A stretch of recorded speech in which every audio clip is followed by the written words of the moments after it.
What is earthquake? Earthquake होता है तो क्या होता है, राइट? क्या होता है? पूरी धरती हिलती है। तो देखो, पृथ्वी तो एक चीज़ है बड़ी सी, है ना? अगर इंडिया की धरती हिलेगी तो अमेरिका की भी हिलनी चाहिए ना, क्योंकि सड़क है, टुकड़े टुकड़े तो नहीं है कहीं। तो ऐसा क्या होता है? अर्थक्वेक होता है तो इंडिया में ही आया ना, नुकसान यहाँ आई थी, भूकंप आया था तो भुज में आया था। मुंबई, दिल्ली और अहमदाबाद में ऐसा कुछ नहीं हुआ नुकसानी। या दिल्ली में आएगा तो हमें कुछ पता नहीं होगा। महाराष्ट्र में आया था पहले, लातूर में बहुत बड़ा, फिर भुज में आया, है ना? तो अगर पृथ्वी तो एक ही चीज़ है, टुकड़े टुकड़े तो है नहीं कहीं पर पृथ्वी के, तो ऐसा कैसे होता है कि एक जगह पर महसूस होता है, एक जगह पर पता ही नहीं चलता है?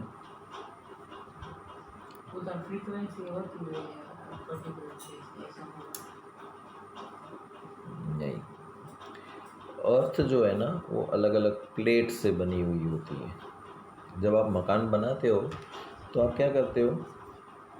ब्लॉक रखते हो, है ना? ब्लॉक्स रखते हैं। तो ब्लॉक के ऊपर दूसरा ब्लॉक रखते हैं, क्या करते हैं हम? जब मकान बनाते हैं हम लोग, राइट? स्केच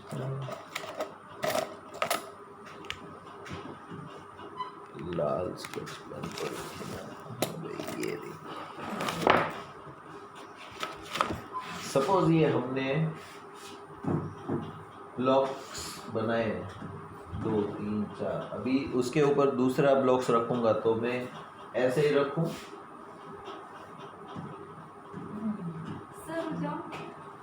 ऐसे ही ब्लॉक्स रखते हैं हम। तो ऐसे बना है मकान, ऐसे ही बनता है। तो ये एक ब्लॉक बनाया, इसके बाजू में दूसरा ब्लॉक रखा और यहाँ बीच में सीमेंट रखी मैंने, है ना? फिर यहाँ पर सीमेंट रखी और यहाँ तीसरा ब्लॉक रखा, राइट? फिर ऊपर भी सीमेंट डाल दी सबके ऊपर।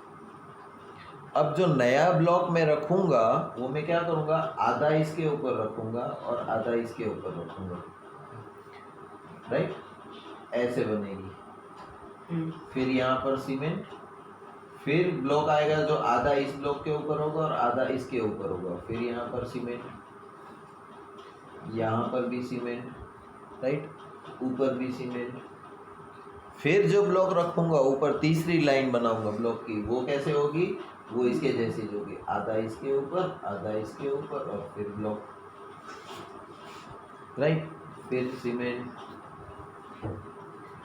तो दीवार जो है हमारी वो कैसे बनी हुई है? ऐसे। फिर ऊपर है वो इस तरह से, फिर इसके ऊपर ऐसे, है ना? तो दीवार की एक देखो चौकड़ी चौकड़ी वाली डिज़ाइन बनती है, कभी देखा होगा आपने, है ना? तो प्लेट्स, अलग अलग प्लेट्स जो है ज़मीन के नीचे, है ना, वो ऐसे तैरती रहती हैं। फिर उसके ऊपर दूसरी प्लेट है, राइट? वो भी लिक्विड फॉर्म में। नीचे ज़मीन के नीचे क्या है? बहुत सारा पानी है। ग्राउंड में पानी होता है ना, लावा भी होता है। फिर पेट्रोल डीजल ने वो कहाँ से निकलता है? ज़मीन में से निकलता है ना? तो प्लेट से जो है वो अंदर तैरती रहती है। कभी एक प्लेट दूसरी प्लेट से जोर से टकराती है तो इसके ऊपर और इसके ऊपर जो दूसरी प्लेट है जिसके ऊपर हमारा घर है या हमारा कच्छ है, वहाँ पर वो कंपन महसूस होगी। Understood? Now an earthquake is a sudden shaking or trembling of the earth which lasts for very short time. वो सेकंड में ही हिलती है सिर्फ, लेकिन बड़ी से बड़ी बिल्डिंग को गिरा देती है एक सेकंड में। सबको बाहर आ जाना चाहिए, घर में नहीं रहना चाहिए, राइट? कुछ ही सेकंड का ही होता है अर्थक्वेक। कभी नहीं बोलता आधा घंटा चला। अगर आधा घंटा अर्थक्वेक चले तो ख़त्म, समझ लो कुछ नहीं बचेगा। मिनट्स भी नहीं चलती है कि 2 या 2.5 मिनट तक अर्थक्वेक चला हो। कभी माइन्यूट 1 सेकंड या 10 सेकंड या 15 सेकंड के लिए आएगा, लेकिन सबको हिला के रख देगा, डरा के रख देगा। हमने तो महसूस किया है आपका बर्थ क्या है, कौन से साल में था? 2006 या 7 है ना। तो 2000 में तो भूकंप आया था भुज में, आपके जन्म के पहले की बात है। तो पहले का भुज अलग था, भूकंप आया, फिर भुज पूरा चेंज हो गया। अभी वापस आया था ना भूकंप बीच में। राइट। वो थोड़ा हाँ, वो बहुत छोटे मोटे तो आते ही रहते हैं, वो इतना असर नहीं करते, लेकिन उसकी मैग्नीट्यूड, ताकत कितनी बड़ी ताकत से आया था, राइट, वो नुकसान कर देता है हमारी चीज़ों को। 2005 का बर्थ हुआ। It is caused by a disturbance deep inside the Earth's crust. Earthquakes occur all the time, all over the earth. Earthquake जो है वो पूरी दुनिया में होते ही रहते हैं, और हर टाइम होते हैं, उसकी कोई सीज़न नहीं होते, कभी भी हो सकते हैं वो तो। They are not even noticed, लेकिन वो महसूस भी नहीं होता आपको कभी, इतने छोटे छोटे अर्थक्वेक आते हैं। Major earthquake are much less frequent. बड़े अर्थक्वेक जो होते हैं ना, वो बहुत जल्दी नहीं आते हैं, बहुत सालों के बाद आते हैं, फ्रीक्वेंटली नहीं आते कि चलो इस साल आया, इसी साल दूसरा आ गया। अभी देखो 2000 में आया था, आज 21 ईयर्स हो गए, अभी तक नहीं आया कोई बड़ा अर्थक्वेक ऐसा। उससे पहले आया था ना, जो 2000 से पहले भी आया था ना, वो 50 साल पहले आया था। अंडरस्टूड? 1950 में समथिंग आया था, फिर सीधा 2000 में आया, 50 साल बाद आया। अभी अपने को 21 साल हो गए हैं, अगर एवरेज भी पकड़ें तो और 30 साल तक नहीं आएगा earthquake, right. Major earthquakes are less frequent, वो बहुत जल्दी नहीं आते, बहुत टाइम लगता है उसको आने में। They are caused, they can cause immense damage to the building, bridge, dams and peoples, and there are a great loss of life and property. Earthquake cause flood, landslides and tsunamis. A major tsunami occurred in the Indian Ocean on 26th December 2004. अभी जो ज़मीन के ऊपर भूकंप आता है ना, तो क्या होता है कि ज़मीन के ऊपर की जो बिल्डिंगें होती हैं, मकान होते हैं, वो हिल के शैटर्ड होके गिर जाते हैं। तो ज़मीन जो है वो समुंदर के अंदर भी तो ज़मीन है। समुंदर क्या है? समुंदर कुछ खास चीज़ नहीं है, एक लेवल ऐसे जा रही है अर्थ की, फिर ऐसे खड्डा आया, बहुत बड़ा खड्डा, राइट। वो खड्डे में क्या हुआ? पानी भर गया, नमक वाला पानी भर गया खड्डे में, राइट। एक सेकंड ना। तो एक बहुत बड़ा खड्डा है जिसमें पानी भर गया नमक वाला, फिर ज़मीन है, तो हम लोग इसको बोलते हैं समुंदर। भले नीचे यूँ खड्डा है ना, नीचे तो ज़मीन भी है ना। अभी मुझे बहुत, जिसको बोलता हूँ ना, अमेजिंग लगता है, आपको भी पता होगा कि अंडर सी, ज़मीन, समुंदर के अंदर भी पेड़ उगते हैं। तो पेड़ कहाँ उगते हैं? ज़मीन होगी तो ना, समुंदर में, राइट। तो मैंने एक डिस्कवरी में देखा था कि हम लोग हेलीकॉप्टर में कैसे हवा में ऊपर उड़ते हैं, तो एक समुंदर का भी हेलीकॉप्टर आता है जो नीचे जाता है पानी में। तो एक दो साइंटिस्ट जैसे लोग थे, आगे हेलीकॉप्टर में कैसा कांच जैसा होता है, ट्रांसपेरेंट, है ना। तो वो हेलीकॉप्टर में एकदम नीचे नीचे नीचे समुंदर की नीचे की ज़मीन होती है ना, वहाँ तक गए थे। कितना लंबा होता है समुंदर, तो पता है ना। स्विमिंग पूल में आप जाते हो तो स्विमिंग पूल पे हाइट 6 फुट, 7 फुट, 8 फुट ऐसे बढ़ती है ना। तो आप स्विमिंग करते हो तो आपकी मैक्सिमम हाइट हमारी जो होती है वो 5.5-6 फीट जितनी होती है हमारी, है ना। तो नीचे ज़मीन में पैर टच नहीं होते हैं हमारे, राइट। पानी ही पानी होता है। तो छोटा बच्चा जाएगा तो वो ज़मीन को टच करके आएगा तो कैसा लगेगा उसको कि मैं तो स्विमिंग पूल की ज़मीन को टच करके आया हूँ, है ना। तो स्विमिंग पूल जैसा ही है, बड़ा समुंदर है हमारा। तो वो आदमी तो हेलीकॉप्टर से नीचे उतरे थे, समुंदर की ज़मीन को देख के आए। सोचो कितना मज़ा आया होगा उनको। वो फिर ऊपर नहीं रहता फोर्स के कारण? नहीं, मशीन तो हर तरह की बनती है ना बेटा। ज़्यादा फोर्स के कारण मशीन टूट जाए। बोयेंसी फोर्स जो होता है ना, जो शिप जो बड़ी होती है वो तैरती रहती है, वो ऊपर नहीं फेंकती कुछ, उसका शेप ऐसा होता है क्रॉस में, इसीलिए वो पानी के ऊपर तैरती रहती है। अंडरस्टूड? तो वो जैसे हेलीकॉप्टर दूसरा ऊपर उड़ता है, उसका उल्टा होता है, ये हेलीकॉप्टर नीचे जाता है पानी में, राइट। तो वो ज़मीन देख रहे थे कैसी है समुंदर की ज़मीन नीचे, और आजू बाजू में बहुत सारे अलग अलग किस्म के पेड़ हैं, पत्थर पड़े हैं, मछलियाँ आती जाती हैं। अंडर वाटर देखोगे तो और ही मज़ा आएगा, दुनिया जैसे अलग किस्म की है। और फॉरेन में एक आदमी के दिमाग में ऐसा आया था, तो उसने एक होटल ऐसी बनवाई पूरे कांच की, राइट। वो पूरे कांच की होटल है, वो कांच का फ्लोर भी कांच का ही है नीचे, और आप वहाँ पर एकदम हेवी कांच होता है वो, राइट। तो हेवी कांच के ऊपर आप टेबल कुर्सी लगा के खाना वाना खा रहे हो, और आपके आजू बाजू में जो दीवार है पूरी गोल पाइप वो कांच का है, और वो आजू बाजू में पानी भरा हुआ है पूरा, और उसमें मछलियाँ ने डाल दी हैं अलग अलग किस्म की। तो आप जब टेबल पे बैठ के खाना खा रहे हो, यहाँ कांच की दीवार है, और वहाँ पर मछलियाँ जो है वो आपको आजू बाजू में आती जाती रहती हैं। तो आपको ऐसा लगेगा मैं समुंदर के अंदर बैठ के खाना खा रहा हूँ। ऐसी होटलें हैं, अभी एक अहमदाबाद में भी खुली है ऐसी, जिसको बोलते हैं अंडर वाटर। कल जल्दी आ जाना, अगर सुबह होगा ना, कल फर्स्ट पीरियड आपका ही ले लूँगा, तो मैं आपको दिखाऊंगा अंडर वाटर होटल क्या है, कैसी है, ठीक है।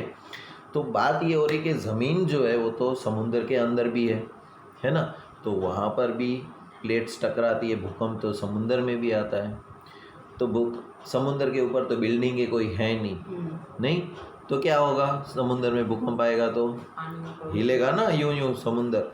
तो यूं हुआ समुंदर, तो पानी बाहर रोड के ऊपर आ जाएगा और बहुत दूर तक जाएगा पानी।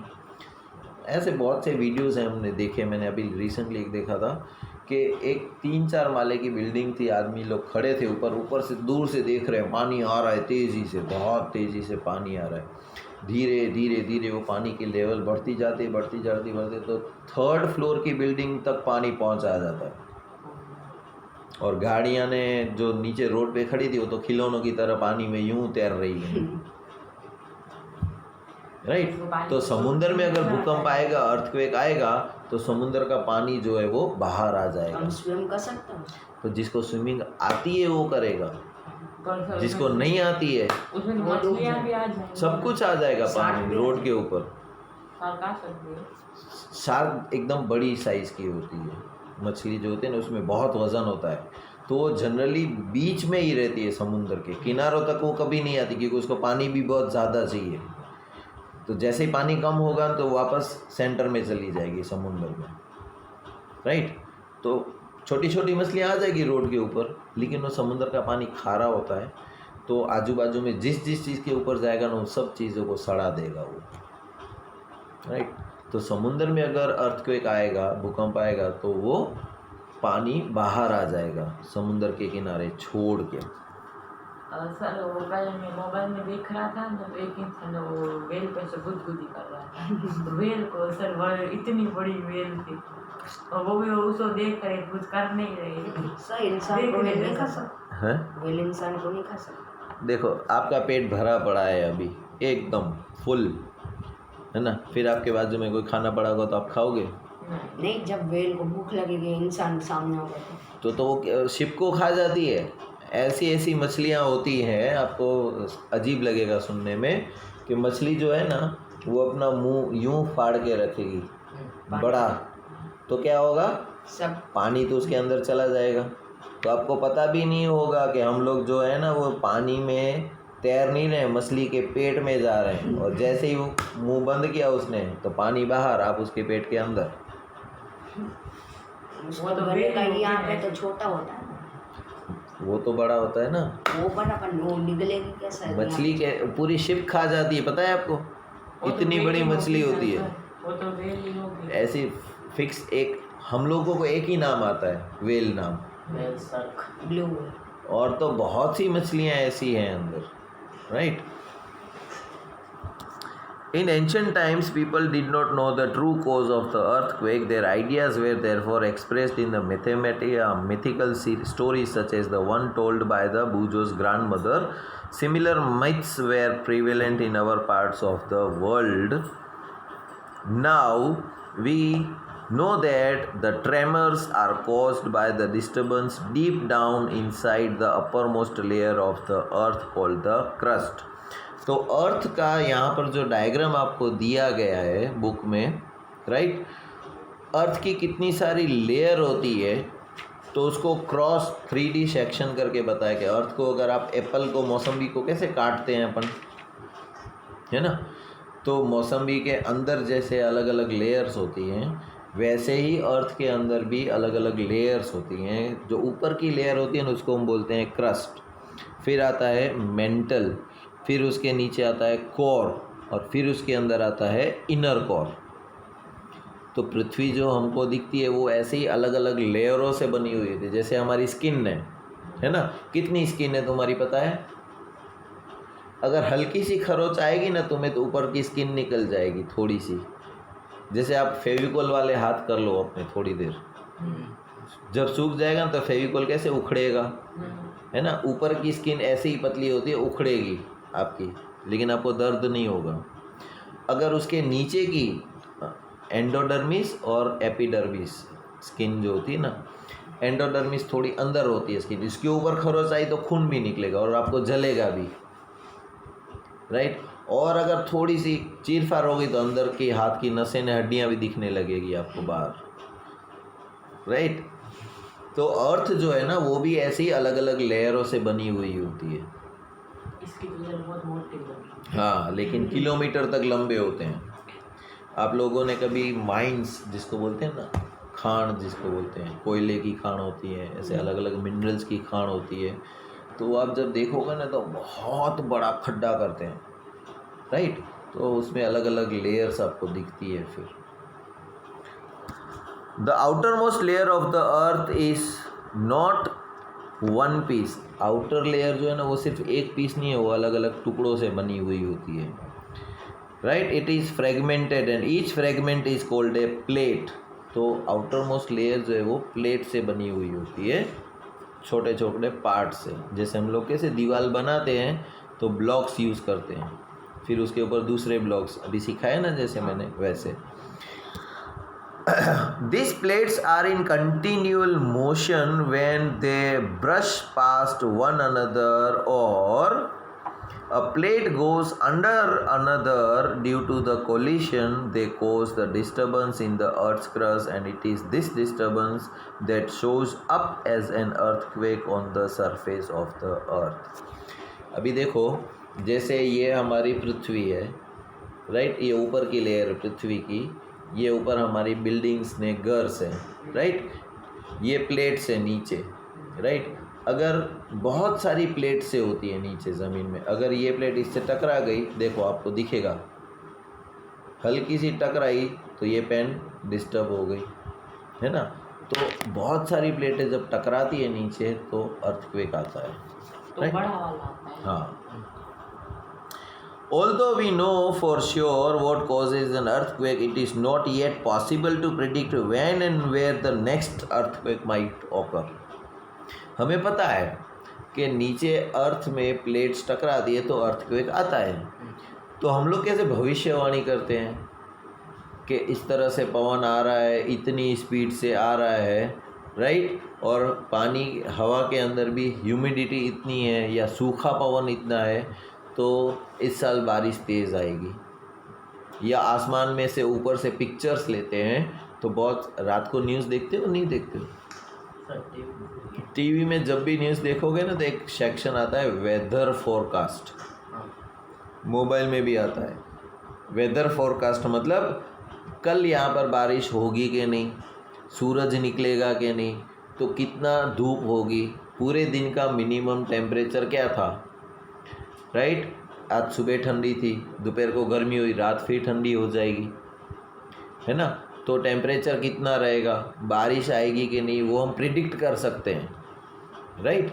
लेकिन भूकंप आएगा, कब आएगा, कितनी तीव्रता का आएगा, वो हम कभी प्रिडिक्ट नहीं कर सकते। ऐसा कोई मशीन ही नहीं है कि बोल देगा हाँ देखो ये प्लेट इतनी दूर है ना, इन दोनों के बीच में इतनी जगह है, प्लेट्स मूव करती रहती हैं। चलो एक मैं आपको क्वेश्चन ऐसे बताता हूँ कि परिंद जो है वो दौड़ रहा है, ठीक है। वो 20 किलोमीटर की स्पीड से दौड़ रहा है, ठीक है। उसके पीछे साहिल दौड़ रहा है, लेकिन परिन और साहिल के बीच में 5 किलोमीटर या 5 मीटर का डिस्टेंस है। मान लो 5 किलोमीटर का डिस्टेंस है, ठीक है।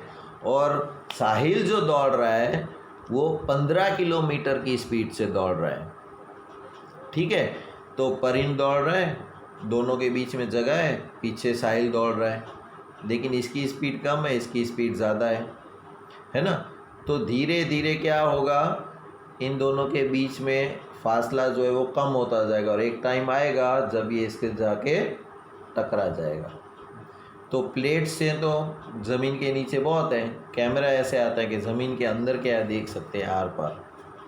तो प्लेट से हमको दिखती है, मूवमेंट में है, मोशन में है, कितनी जगह है, इसकी स्पीड इतनी है, लेकिन टकराएगी कि नहीं वो नहीं पता हमको। ऐसा कोई मशीन नहीं बनाया अभी तक जो बोल दे कि हाँ अभी देखो ये चल रहा है, इन दोनों की स्पीड इतनी है तो इतने साल बाद भूकंप आएगा। ऐसा कोई मशीन नहीं बनाया।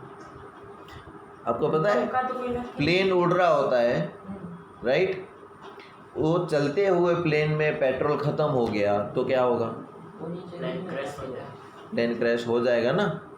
तो अभी ऐसे प्लेन्स भी आते हैं कि तुम्हारा प्लेन उड़ रहा है, राइट, उसमें पेट्रोल ख़त्म होने वाला है, आप नीचे इमरजेंसी में फ़ोन करोगे, राइट, एयरपोर्ट पे, तो दूसरा प्लेन उड़ते हुए आएगा तुम्हारे पीछे, और उस प्लेन में से नली गन होगी, एक नली जाएगी सीधी तुम्हारे प्लेन के ढक्कन में, और वो चलते चलते ही तुम्हारे अंदर पेट्रोल भर देगा।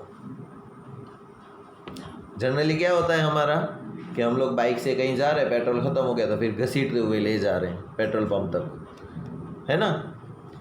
इसमें क्या हो रहा है, प्लेन उड़ रहा है, उसके पीछे स्पीड में दूसरा प्लेन आएगा, उन दोनों के बीच में डिस्टेंस रहेगा नली जितना, हमेशा मेंटेन रहेगा, राइट, और वो ट्रांसफ़र कर देगा पेट्रोल। जैसे ही भर जाएगा ये वापस नली खींच लेगा, ये अपने रास्ते, ये अपने रास्ते। सोचो, आप कभी करते हो ना साइकिलिंग में, दो फ्रेंड्स हैं, करना मत कभी, करना भी मत, कि दो फ्रेंड्स हैं साइकिल पे जा रहे हैं, एक जना पीछे बैठा है, एक जना आगे बैठा है, राइट, बोलता अब मैं थक गया, चल यार तू, अब तू चला, मैं पीछे बैठूंगा, लेकिन साइकिल रोकनी नहीं है।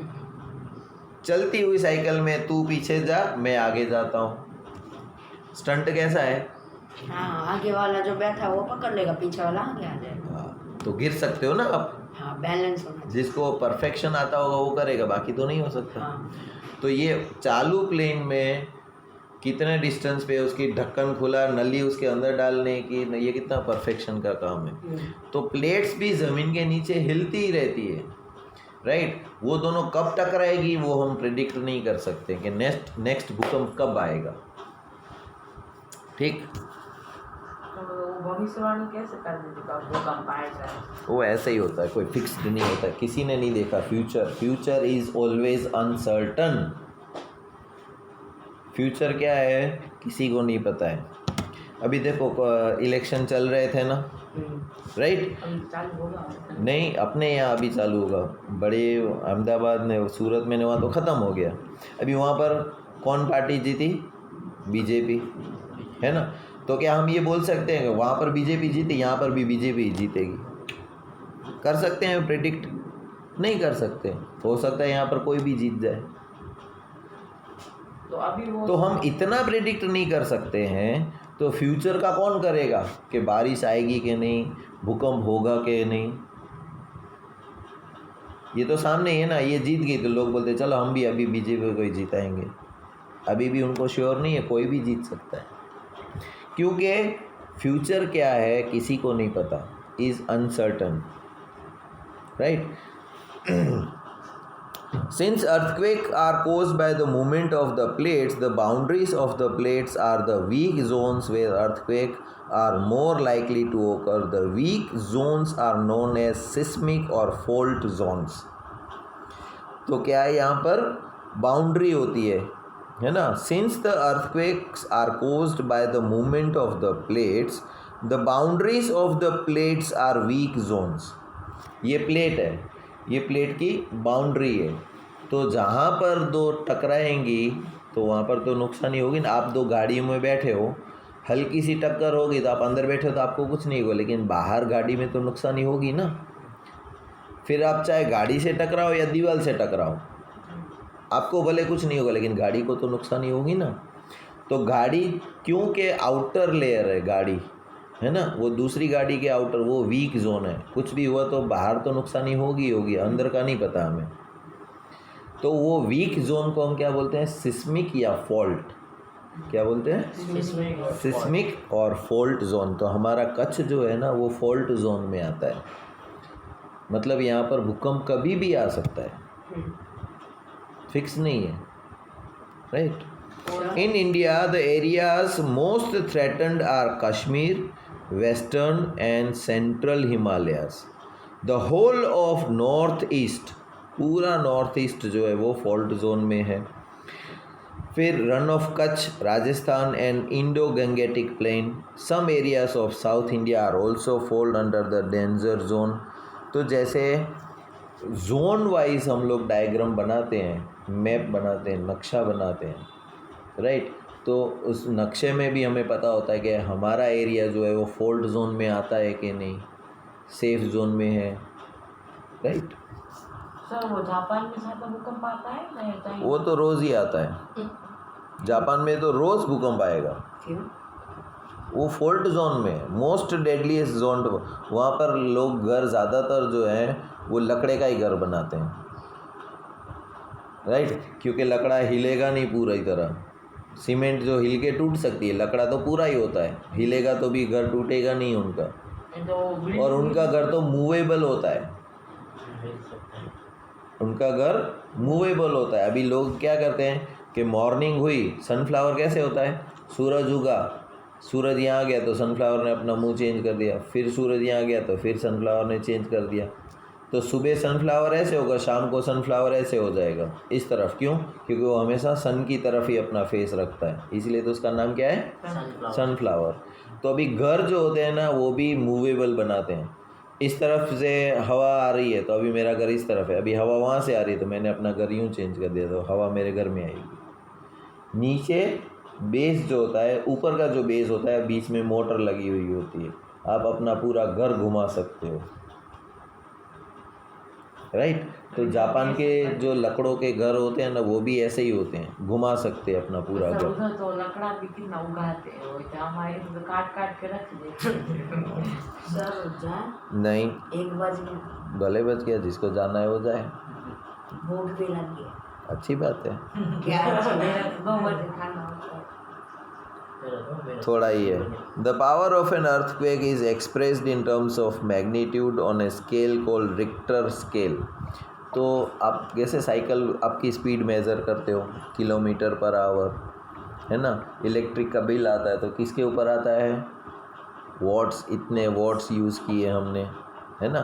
तो इसकी यूनिट क्या, आप फ्रूट्स लेने जाओगे तो बोलोगे ना 5 किलो दो मेरे को टमाटर, आप बोलोगे 5 लीटर टमाटर दो, है ना।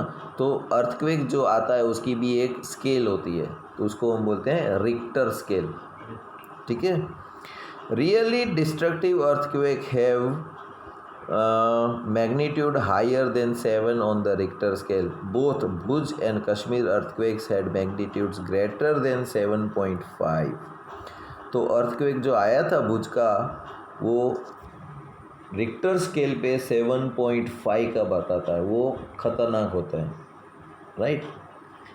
मोस्ट डेंजरियस होता है, बहुत नुकसान हो सकती है उसमें आप 7.5 में। तो चलो ठीक, कौन सा होता है? हाँ, ठीक का मतलब ऐसा ज़्यादा नुकसान 1-2 वाला। एक रिक्टर स्केल के ऊपर 1 या 2 आया तो वो मामूली सा होता है। 3 आता है तो थोड़ा तुम्हें महसूस भी होता है। हाँ, वो अभी शायद से 3 जितना आया होगा, एक ही बार है। सर मैक्सिमम क्या है? मैक्सिमम तो बोल ही नहीं सकते कुछ, अभी तक मैक्सिमम क्योंकि सोच लो 7 के ऊपर आता है तो बिल्डिंगें गिर सकती है, तो 8 या 9 वाला आए तो क्या हो सकता है? भुजिया डूंगर गिर जाएगा, भुजिया डूंगरी गिर जाएगा 8 या 9 वाला आया तो 30 बच जाए। इतना तो आएगा भी नहीं, और आया तो फिर समझ लो, ठीक है। सर अभी तक दुनिया में मैक्सिमम कितने वाला आया है सर? ये आप, मैंने बोला आप मुझे क्यों पूछ रहे हो? क्वेश्चन किसको हुआ हमको तो ढूंढेगा कौन? तो कल ढूंढ के लाओ। अभी मोबाइल सबके पास है, गूगल सबके पास है, जो भी डाउट होता है क्वेश्चन पूछो उसको, ढूंढ के लाओ। खुद ढूंढोगे तो याद रहेगा, है ना साहिल? मैंने क्या पूछा था तेरे को? लाइट का स्पीड पूछा था ना, कितनी थी? 29 का। देखा? तुमने सुना होगा, तुम्हें याद भी नहीं होगी। 29 याद था सर। वो तो अभी इसने बोला 29 याद था, करोड़ याद नहीं था, है ना? तो जब आप खुद आंसर ढूंढते हो ना, तो 8 या 10 दिन बाद, ये तो देखो आपके सामने ही है एग्जाम्पल, इसको याद है, तुम्हें याद नहीं है, तुम्हें सिर्फ याद था 29, है ना? अभी 4-5 दिन बाद और पूछूंगा ना, 20 समथिंग था, 1 था, 2 था, याद नहीं है, लेकिन ये बोलेगा 29 करो। तो जब आप आंसर खुद ही ढूंढोगे तो हमेशा याद रहेगा आपको, राइट? चलो बाकी कल करेंगे, अभी जाते हैं, आपको भूख लगी है ना? साइकिल से भी आया इसे। क्या साइकिल से आया आज तुम? Very good.